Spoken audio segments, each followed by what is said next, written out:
सबसे पहले major general AK Shivaji, आपके पास हम आएंगे। देखिए, पाकिस्तान चारों तरफ बदनाम, चाहे अमेरिका हो, अफगानिस्तान हो, तालिबान हो, या यहां तक हम बात कर ले कि भारत के साथ तो दोस्ती हम कभी अच्छी रही नहीं, UAE भी जिसको बहुत अच्छा दोस्त कहता है, वहां पर भी देखिए बदनामी का आलम पहुंच चुका है।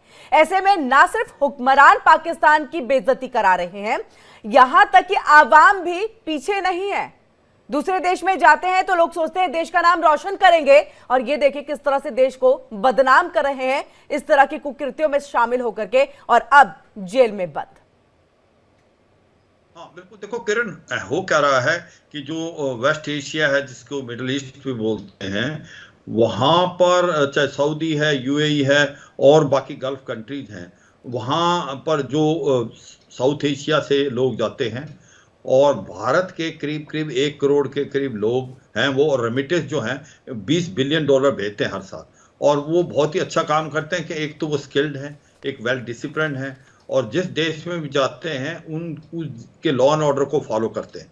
मगर दुख की बात है, जो पाकिस्तान के अवाम है, जो पाकिस्तान के लोग जाते हैं, एक तो वो वहाँ जब जाते हैं एजुकेटेड नहीं हैं, ना वो वोकेशनल ट्रेनिंग करके जाते, और जब वो पहुंच जाते हैं इन देशों में तो वो लॉ एंड ऑर्डर फॉलो नहीं करते, जो लोकल लॉ एंड ऑर्डर हैं। उसके बाद ये ह्यूमन ट्रैफिकिंग करते हैं, ड्रग्स का मामले में इन्वॉल्व होते हैं। उसके बाद बैगिंग बड़ा इंपॉर्टेंट है, ये जाके वहाँ पर काम नहीं करना चाहते और बैगिंग स्टार्ट कर देते हैं जो वहाँ पर प्रोहिबिटेड है। और इसके बाद मनी लॉन्ड्रिंग के अंदर भी इनकी इन्वॉल्वमेंट भी फंडिंग में मिली। तो सच्चाई यह है कि ये एक प्रकार से कॉज ऑफ कंसर्न है। आज ये पाकिस्तान का नाम इसलिए बदनाम हो रहा है कि जितने भी ये सऊदी अरेबिया में, UAE में, ओमान में और बाकी जो आपके जॉर्डन में भी करीब करीब 15-20 हजार के पाकिस्तानी जो बंद हैं, और इनको ना किसी ने आगे पाकिस्तान की गवर्नमेंट इनको डिसोन कर देती है, इनको ना कोई बेल देता है, और ये इतना बुरा नाम कर रहे हैं कि आने वाले टाइम में ये कंट्रीज आगे से जो पाकिस्तानी हैं उनको आने के लिए मना कर रहे हैं, उनको वीजा नहीं दे रहे। उसकी वजह यही है क्योंकि इनका ट्रैक रिकॉर्ड बहुत खराब है। बिनिस्बत आप भारत को देखें कि भारत की डिमांड बढ़ती जा रही है। भारत की डिमांड इजराइल के अंदर भी बहुत बढ़ गई, अभी 1 लाख से ज्यादा लोगों की डिमांड आई है, क्योंकि सबसे अच्छे डिसिप्लिन वर्कर, मोटिवेटेड वर्कर और जो लॉ एंड ऑर्डर को फॉलो करते हैं वो भारत के वर्कर्स हैं जो कि वेल ट्रेन है। तो ये आप देख लें कि ये ट्रैक रिकॉर्ड है पाकिस्तान का। पाकिस्तान तो 2-3 चीजें ही कर सकता है। एक तो आतंकवाद का गढ़ है कि वहां पर जो भी टॉप 100 टेररिस्ट में से 80 टेररिस्ट की रूट्स वहां हैं। दूसरा है जो अवाम बाहर जाता है वो अब बदनामी के अलावा और कुछ नहीं करता, देश का नाम रोशन करने की तो मतलब ही नहीं है। और आज वो सबसे ज्यादा इनके जो मिडिल ईस्ट के अंदर जो जेलों में पाकिस्तानी आज की तारीख में हैं, और उनके ऊपर बहुत सीरियस चार्जेस हैं और उनको कोई बेल लेने वाला नहीं है। पाकिस्तान को अंदर झांकना चाहिए, मगर मुझे लगता नहीं पाकिस्तान की गवर्नमेंट कोई इसके लिए एक प्रकार से जागरूक है। बिल्कुल बिल्कुल, कई सारी चीजें हैं, क्योंकि देखिए हुक्मरान तो कहीं ना कहीं पाकिस्तान की बेइज्जती करा ही रहे हैं जिस तरह की उनकी हरकतें हैं, वहीं आवाम भी इससे पीछे नहीं है, जो मैंने पहले भी यही बात कही थी। मेजर जनरल VK दत्ता जी, आपके पास आएंगे। देखिए, पाकिस्तान, अब जो सऊदी अरब है वो सख्त हो चुका है। पाकिस्तान से जितनी संख्या में लोग वहां पर पहुंचे, और देखिए उसके बाद तकरीबन 10,000 से ज्यादा जो नागरिक है पाकिस्तान के, वो फिलहाल सऊदी अरब की जेल में जो है वो बंद है।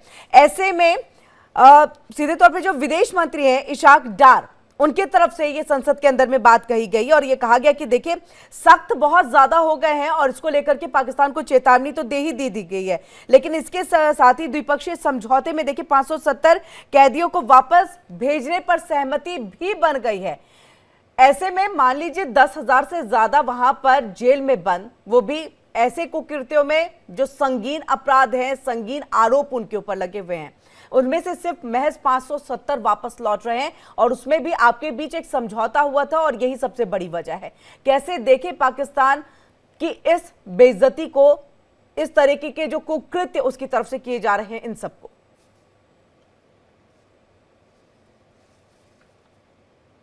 नहीं, VK दत्ता जी अनम्यूट करिएगा, आपकी आवाज नहीं आ रही है। ओके किरण, जी। ऐसा है कि जो आज के दिन में पाकिस्तान की अंदरूनी हालत है, उस हालत के मद्देनजर और बेरोजगारी जो फैली हुई है पूरे देश के अंदर, कोई खाने को नहीं है, पैसा नहीं है, मतलब इनकी इकोनॉमी बिल्कुल बैठ चुकी है। तो जो आम नागरिक है, अगर उसको मौका मिलता है कि वो कहीं पाकिस्तान से निकल के बाहर चला जाए, तो वो जाने की कोशिश करता है। लेकिन जब वो बाहर चला जाता है, वहां भी उसके पास करने को कुछ नहीं है, कोई स्किल नहीं है, कोई हुनर नहीं है, कोई अपनी जेब में पैसा नहीं है कि कहीं जाके वो कोई कार्रवाई कर पाए, कोई ट्रेवलर चेक लेके नहीं जाता कि वो वहां पे जाके अपना खर्चा पानी कर पाए। तो वो क्या करता है, वो पेटी क्राइम्स के अंदर इन्वॉल्व हो जाता है, वो बैगिंग चालू कर देता है वहां।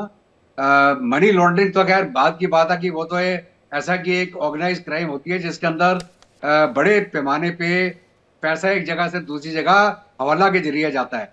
तो हालांकि ये इनके लोग मनी लॉन्ड्रिंग में भी इन्वॉल्व है, जो माफिया एक्टिविटी कर रहे हैं या स्मगलिंग की एक्टिविटी कर रहे हैं। उसके अलावा क्राइम जितने हैं, चाहे मर्डर हो, चाहे बॉर्डर वायलेशंस हो, चाहे वो ह्यूमन ट्रैफिकिंग हो, हम्म।